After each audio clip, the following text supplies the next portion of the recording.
bonjour et bienvenue ici à la FNAC de Nantes où nous nous retrouvons au Forum des rencontres avec Karine Parquet. Bonjour Karine. Bonjour. Vous allez bien? Très bien, je vous remercie.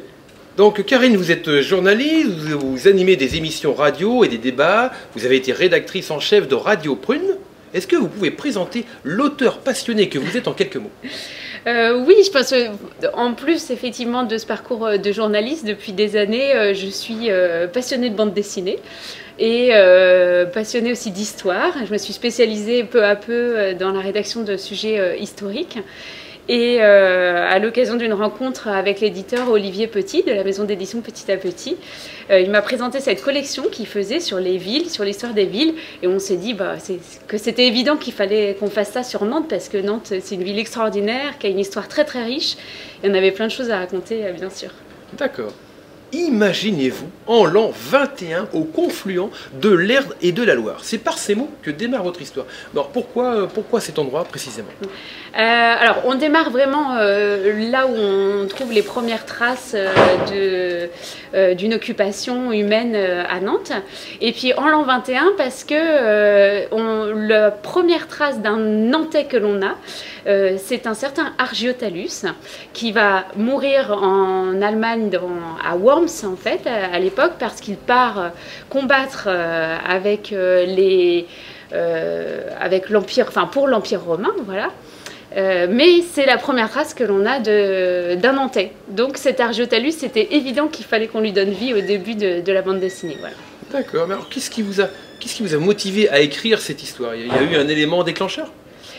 L'élément déclencheur, c'est que Nantes, c'est une histoire très très riche, très forte. Je me suis rendu compte au fil des rencontres que j'ai pu faire avec des Nantais, des échanges qu'on a au quotidien, que finalement il y avait peu de Nantais qui avaient conscience de l'histoire de leur ville, parce qu'à Nantes, on a très peu de vestiges visibles de la ville qui date d'avant le XVe siècle.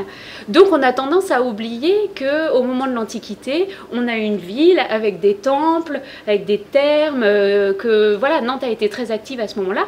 Dans ce premier album, le premier sur les trois, donc c'est une trilogie qui a été préparée, on parle de Saint-Félix et Gilles de Rais. Qu'est-ce qui vous a fasciné dans ces personnages? Alors Saint-Félix, j'ai beaucoup aimé parce qu'il est très présent dans la toponymie nantaise. On a le canal Saint-Félix, le quartier Saint-Félix, voilà. Mais combien de Nantais savent que Saint-Félix a réellement existé, que ça a été un évêque du VIe siècle qui a donc vécu à Nantes, qui a participé à embellir la ville. Mais Gilles de Rais. Gilles de Rais, c'est pareil, parce que Gilles de Rais, avant qu'il termine très très mal et qu'il soit exécuté à Nantes, ça a été un grand maréchal qui a combattu aux côtés de Jeanne d'Arc, qui a un passé en tout cas très positif dans la première partie de sa vie, et puis qui malheureusement a un peu mal tourné ensuite, c'est le moins qu'on puisse dire, puisque il a été condamné pour le meurtre d'une centaine d'enfants. Voilà. Il était accusé notamment de sorcellerie, de vouloir essayer de créer de l'or, entre autres, d'alchimie, voilà, à l'époque. Et donc il a été exécuté à Nantes. On sent quand même que dans votre album historique, des inspirations venues peut-être de Alix, ou alors venues aussi de Murena, de Jean Dufaux. Est-ce que vous avez été inspiré par ces auteurs? Moi, j'ai des lectures très très variées en bande dessinée, donc j'aurais du mal à dire qui m'a inspiré. On est forcément inspiré et baigné par plein de monde, mais j'aurais du mal à dire. Et puis surtout, c'est une première bande dessinée et je peux pas me comparer à des très grands, c'est pas possible, voilà. D'accord, je comprends. Alors, maintenant, on va revenir un peu plus terre à terre. Je vois que vous parlez de détails authentiques glissés dans la bande dessinée qu'on pourrait retrouver à Nantes. Alors ici, pour les internautes qui nous regardent, est-ce que vous avez un tuyau à nous donner? Juste un petit exemple d'un détail dans la bande dessinée qui nous ramènerait à un endroit précis de Nantes? Il y en a plein parce que le but c'est que... Oui. Cherche aussi. Exactement, le but effectivement c'était de glisser plein d'endroits dans Nantes pour que les gens se baladent avec la BD en se disant ah c'est là, c'est là. Par exemple la Croix qui est située rue du Four, c'est une petite rue dans le quartier de Saint-Donatien devant laquelle beaucoup de gens passent quotidiennement parce qu'il y a un lycée à proximité et c'est une croix qui rappelle le lieu du martyre de Donatien et Rogatien, les premiers martyrs chrétiens de Nantes. Alors, Oui. votre relation avec les dessinateurs, comment vous les avez choisis? Comment ça s'est passé?